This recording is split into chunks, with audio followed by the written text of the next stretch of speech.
Hello and welcome to InfoHub. In our headlines, Credit Info celebrates its 20th anniversary. North and South Sofia residents to benefit from community development projects. BIT to develop TVET skills for the oil and gas industry, and 36 youths to get ICT training under the First Lady's Youth Development Initiative. Stay tuned for the details of these and more.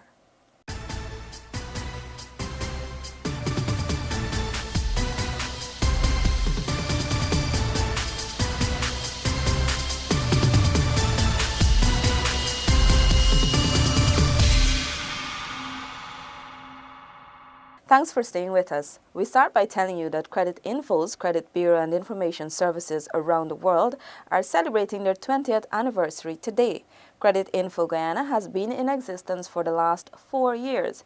Chief Executive Officer Judy Sample Joseph said that the agency has seen a number of positives since then. These include an increased number of contracts in database, amendments to the Credit Reporting Act, an increased usage of credit reports, and an improved ranking on the World Business Report of Conducting Business in Guyana. Guyana is currently number 82 on the Doing Business Index.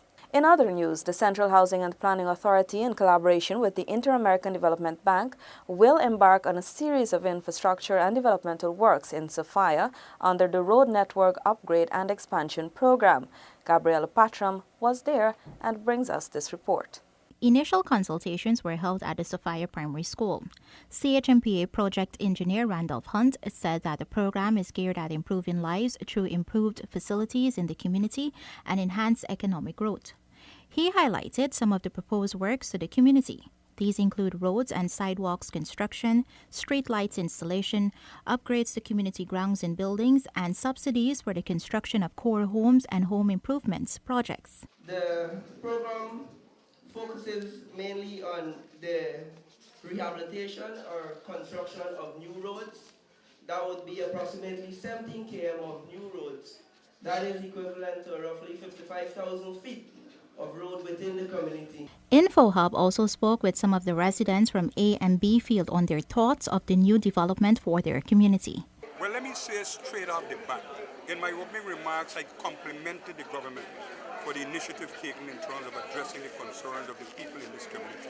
Because over the past 23 plus years, people have been occupying lands in this place, and much of the development that has taken place here came about as a result of no assistance from the previous government. Issues to be addressed by the CHMPA include squatting on the government's reserve, drainage, proper street lights, and the health center, among others.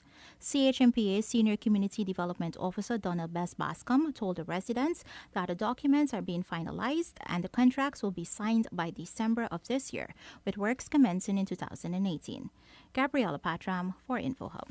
The Guyana National Bureau of Standards today launched its standardization program for primary schools. Crystal Stahl has this report. GNBS formalized the process of educating primary students by publishing its first information booklet. According to Executive Director of GNBS, Candle Walcott Bostwick, the Standards and Academia Initiative aims to educate the children at the primary level. The fundamental aim and objective of this initiative is to educate our students, our leaders for tomorrow, on the role and functions of the GNBS as the national standards body and the benefits of implementing standards. Bostwick stressed the importance of standardization while noting that it will boost students' knowledge of key issues in society. The initiative stemmed from an international standardization organization workshop in Brazil, which aimed to educate children in different countries about the benefits of standardization. This initiative is to provide students with sufficient knowledge on the benefits of standards applicable to different sectors, and it's expected to facilitate a smooth transition into higher levels of education and into everyday lives. The director added that the Ministry of Education is considering adding standardization to its curriculum. The pilot program will roll out with selected schools in regions 4, 5, 6, and 10. Crystal Stahl for InfoHub. Tiffany Rojas tells us that the Board of Industrial Training is examining how it can develop TVET skills to be used in the oil and gas industry. Chair of the Board of Industrial Technology, Clinton Williams, said a Canadian team is working with the TVET Council to determine a gap analysis. On the College of North Atlantic, which is here now, are going to help us to determine what we need to do in terms of preparing ourselves, as it were, for facilities and facilitators, for numbers and different programs, for inputs from the exons and all the others that are involved in the sector, insofar as financing and making available what is required to make this program realistic. Williams said that by the end of September, BIT will have a time frame which it will use to guide future programs specific to the oil and gas industry. Guyana's oil discovery was made in 2015.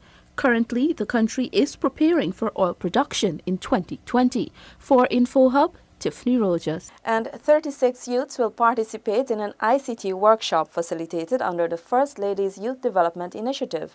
Here is Tiffany once again. Over the next 8 weeks, the young people will be trained in basic computer skills, STEM robotics, communication, and other soft skills. First Lady Sandra Granger said the training is important as it equips young people to better participate in the workforce. If you want to do anything these days, you have to know how to use a computer or use the different software. So this is one of the key areas where we are focusing, because we want you to be ready and able to participate in the benefits of the 21st century. For Terence Matthews, his involvement in the program is an opportunity to inspire his children. I hope to gain something nice, put out something better for the First Lady, even though myself in Fruiter, I could always tell my kids about it. 18-year-old Katanja Bristol said she learned about the program from her cousin and immediately registered. I'm here to gain a lot of knowledge about robotics and computers. The more I learn, is the more better for me. Maybe not now, but in later days to come. William Squire said he signed up for the program after encouragement from his aunt to further his education. According to my CXC grades with the maths, I didn't get to join the TI. So she said this is a great opportunity for you to uptake what you really want to do. For Nikita David, the program is an opportunity to improve her entrepreneurial skill set. It helped me a great lot based on my job and different things that I want to forward and move on to in life.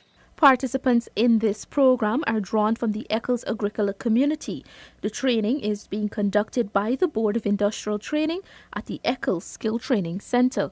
For InfoHub, Tiffany Rogers. A Canadian delegation is visiting the country on an oil and gas sector trade mission. Gabriella Patram has details. A 4 to 5 member team from 20 businesses in Canada is partnering with the Guyana Office for Investment, GoInvest, to share their knowledge on the emerging oil and gas sector. Minister of Business, Dominic Gaskin, said much of the discussions have centered on the sector's local content.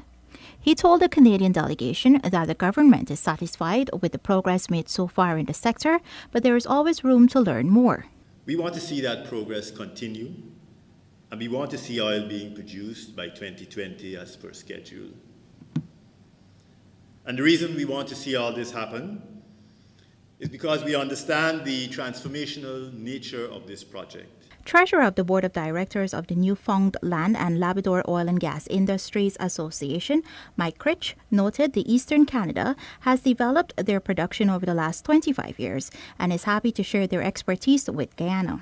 So Guyana, being a country that is new to oil and gas production offshore, it's going to have new sources of revenue, it's going to have new sources of economic development. We think we can share some lessons and maybe help businesses and the people of Guyana learn what they should do so that they can benefit the most. Chief Executive Officer for GoInvest, Owen Verwey, said that some of the stakeholders comprising the Canadian delegation are from the education, real estate, and trade sectors. If we don't get involved and if we don't understand what is going to happen here, obviously Guyana being a non-oil and gas economy, we don't know what is required by the industry. So partnering with those who've had experiences, partnering with those who are interested in teaching us and interested in ensuring that there's a mutual benefit on both sides rather than a one-sided benefit is the biggest benefit from us. The trade mission is a collaborative effort between the Ministry of Business, Go-Invest, the Natural Resources Ministry, the Canadian Government, and the Canadian High Commission of Guyana. The overall goal of the trade mission from Canada to Guyana is that the relationship between the two countries will be strengthened and the opportunities are mutually leveraged. Reporting from the Guyana Marriott Hotel, I'm Gabriela Patram for InfoHub. Thanks for watching. Remember to connect with us 24/7 on our website and social media. Goodbye.